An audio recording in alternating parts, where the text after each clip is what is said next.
অন্নপূর্ণা ভাণ্ডার আপনি কি পাবেন? একবার বিষয়টা ভেবে দেখবেন তো।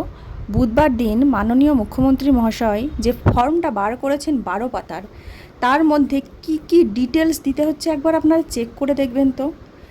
আমার মনে হলো এই ব্যাপারটা একবার আপনাদের সঙ্গে আলোচনা করি। আপনারাও একটু ভেবে চিনতে ফর্ম ফিল আপ করবেন শুধুমাত্র 3,000 টাকা নেওয়ার জন্য, যেখানে আপনার গাড়ি, বাড়ি, জমি জায়গা, ঘরে কটা রুম আছে, পাকা বাড়ি কি কাঁচা বাড়ি, আপনার ছেলে মেয়ে কোন স্কুলে পড়ে, আপনার ফ্যামিলির যাবতীয় ডিটেলস, যেটা হয়তো আমরা কাউকে দিই না, প্লাস আমাদের ফ্যামিলিতে যতজন সদস্য আছে তাদের অ্যাকাউন্ট নাম্বার, আইএফএসসি কোড, ঠিক আছে?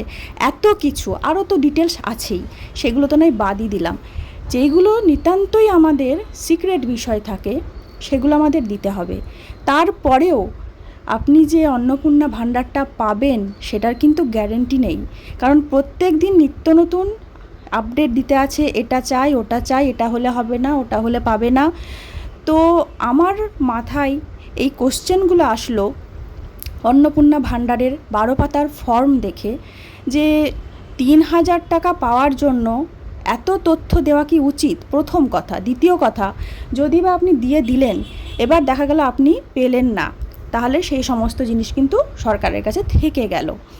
তো আমরা যেই জিনিসগুলো সমস্ত সিক্রেট রাখি, হয়তো আমরা আমাদের ছেলে মেয়েকেও বলি না বা হাজব্যান্ড ওয়াইফকেও বলি না, এতটাই পার্সোনাল থাকে। আমার অ্যাকাউন্টে কত টাকা আছে, আমার অ্যাকাউন্ট নাম্বার, আইএফএসসিটা আমরা হয়তো অনেক সময় হাজব্যান্ড ওয়াইফকেও দিই না, কারণ এটা আমাদের পুরো পার্সোনাল ম্যাটার। সেটা আমাদেরকে সরকারকে দিতে হবে সবার।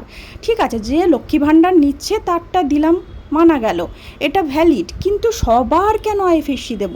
আমার কি আছে, জমি জায়গা পাকা বাড়ি, সেটা নিয়ে কি দরকার? আমি তো এটা বুঝতে পারছি না। আমার এই জিনিসটা যেন একটু মানে রিস্কি লাগছে ব্যাপারটা, ঠিক আছে? কারণ এখানে কিন্তু ওনারা বলেছিলেন যে আগে সবাই অন্নপূর্ণা ভাণ্ডার পাবেন, কিন্তু এখন দেখা যাচ্ছে যে হিসেব করে দেখা গেলে হয়তো আমাদের 50% লোক বাদ চলে যাবে অন্নপূর্ণা ভাণ্ডার থেকে।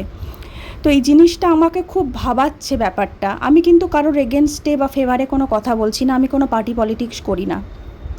আমার জিনিসটা খটকা লাগলো ব্যাপারটা, যে আমরা নিজেদের সমস্ত ডিটেলস একবার ফর্মটা আপনারা চেক করবেন যে কি কি দিতে হচ্ছে, প্যান নাম্বার, আধার নাম্বার। এবার এরকম এটা একটা ভাবুন তো, সবার সঙ্গে তো সবার সম্পর্ক ভালো নাই থাকতে পারে সব সময়। আমার পরিবারে 5 জন লোক আছে, হতেই পারে আমার তাদের বাকি 2 জনের সঙ্গে সম্পর্ক ভালো নেই। তাদের কাছে যদি আমি গিয়ে প্যান কার্ড নাম্বার বা ব্যাংকের অ্যাকাউন্ট নাম্বার চাই, তারা কি দেবে? এখানে কি সৃষ্টি হবে? আমার তো একটা সমস্যার সৃষ্টি হবে। তো এবার কি হলো, এখানে যখন তারা জানবে আমার পরিবারের সদস্য 5 জন, কিন্তু আমি 3 জনের ফিল আপ করেছি, 4 জনের দিতে পারলাম, 2 জনের দিতে পারলাম না, তার মানে আমার ফর্মটা তো ঠিকঠাক ফিল আপ হলো না, তার মানে ফর্ম বাতিল, মানে আমার অন্নপূর্ণা ভাণ্ডার আমি পেলাম না। তো এগুলো মানে কি হচ্ছে আমি তো কিছু বুঝতে পারছি না। প্রথম কথা, আপনারা যদি কেউ ব্যাপারটা বুঝে থাকেন আমাকে একটু জানাবেন, এবং আমার মতো যদি আপনাদের সন্দেহ হয় ব্যাপারটা নিয়ে, একটু আমাকে অবশ্যই বলবেন যে আমি কি খুব ভুল কিছু বলছি, আমি যে কথাগুলো বললাম সবটাই কি আমি ভুল বললাম?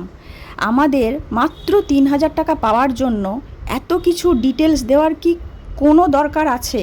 আর এত কিছু ডিটেলস চাওয়ার কি কোনো দরকার ছিল আমাদের সরকারের? আমি জানি না এটা আমার মতো আপনাদের কারোর মাথায় এসছে কি না। আমার মাথায় এসছে বলে আমি আপনাদের সঙ্গে কথাটা শেয়ার করলাম। আপনারা অবশ্যই আপনাদের মতামত জানাবেন। তো আমি ভাবছি অন্নপূর্ণা ভাণ্ডার ফিল আপ করার আগে ফর্ম আমি ভালো করে ভেবে চিনতে তারপরে ফিল আপ করবো, কারণ 3,000 টাকা নিতে গিয়ে যদি আমার পরিবারের কারোর কোনো ক্ষতি হয়, সেটা কিন্তু আমি নিজে কোনো দিন মেনে নিতে পারবো না, ঠিক আছে? তো এই জিনিসগুলো আপনারা অবশ্যই একটু চিন্তা ভাবনা করবেন এবং আপনাদের মতামত কমেন্ট বক্সে অবশ্যই জানাবেন।